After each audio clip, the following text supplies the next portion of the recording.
Yesaya 59, dosa adalah penghambat keselamatan. Sesungguhnya tangan Tuhan tidak kurang panjang untuk menyelamatkan dan pendengarannya tidak kurang tajam untuk mendengar. Tetapi yang merupakan pemisah antara kamu dan Allahmu ialah segala kejahatanmu, dan yang membuat Dia menyembunyikan diri terhadap kamu sehingga Ia tidak mendengar ialah segala dosamu. Sebab tanganmu cemar oleh darah dan jarimu oleh kejahatan. Mulutmu mengucapkan dusta, lidahmu menyebut-nyebut kecurangan. Tidak ada yang mengajukan pengaduan dengan alasan benar, dan tidak ada yang menghakimi dengan alasan teguh. Orang mengandalkan kesia-siaan dan mengucapkan dusta. Orang mengandung bencana dan melahirkan kelaliman. Mereka menetaskan telur ular beludak dan menenun sarang laba-laba. Siapa yang makan dari telurnya itu akan mati, dan apabila sebutir ditekan pecah, keluarlah seekor ular beludak.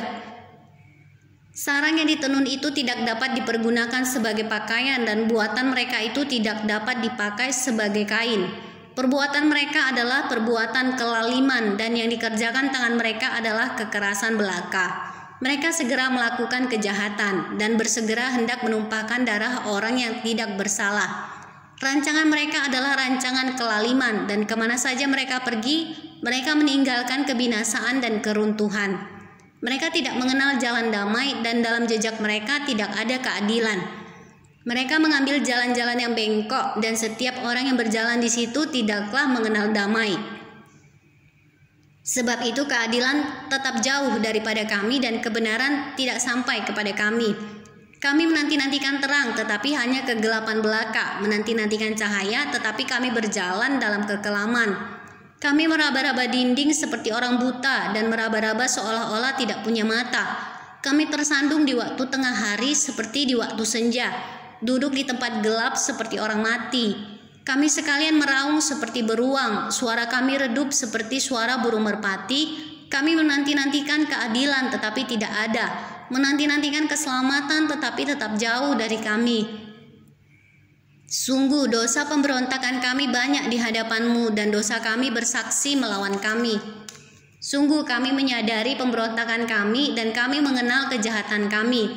Kami telah memberontak dan mungkir terhadap Tuhan, dan berbalik dari mengikuti Allah kami.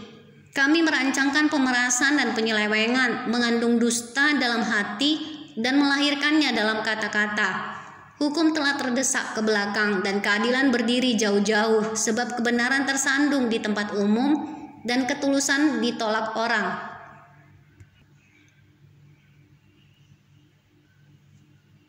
Dengan demikian kebenaran telah hilang, dan siapa yang menjauhi kejahatan, ia menjadi korban rampasan. Tetapi Tuhan melihatnya, dan adalah jahat di matanya bahwa tidak ada hukum. Ia melihat bahwa tidak seorang pun yang tampil, dan ia tertegun karena tidak ada yang membela. Maka tangannya sendiri memberi dia pertolongan, dan keadilannya lah yang membantu dia. Ia mengenakan keadilan sebagai baju jirah, dan ketopong keselamatan ada di kepalanya. Ia mengenakan pakaian pembalasan dan menyelubungkan kecemburuan sebagai jubah. Sesuai dengan perbuatan-perbuatan orang, demikianlah ia memberi pembalasan. Kehangatan murka kepada lawan-lawannya, ganjaran kepada musuh-musuhnya. Bahkan kepada pulau-pulau yang jauh ia memberi ganjaran. Maka orang akan takut kepada nama Tuhan di tempat matahari terbenam, dan kepada kemuliaannya di tempat matahari terbit. Sebab ia akan datang seperti arus dari tempat yang sempit, yang didorong oleh nafas Tuhan, dan ia akan datang sebagai penebus untuk Sion, dan untuk orang-orang Yakub yang bertobat dari pemberontakannya. Demikianlah firman Tuhan. Adapun aku, inilah perjanjianku dengan mereka, firman Tuhan, rohku yang menghinggapi engkau, dan firmanku yang kutaruh dalam mulutmu, tidak akan meninggalkan mulutmu dan mulut keturunanmu dan mulut keturunan mereka, dari sekarang sampai selama-lamanya, firman Tuhan.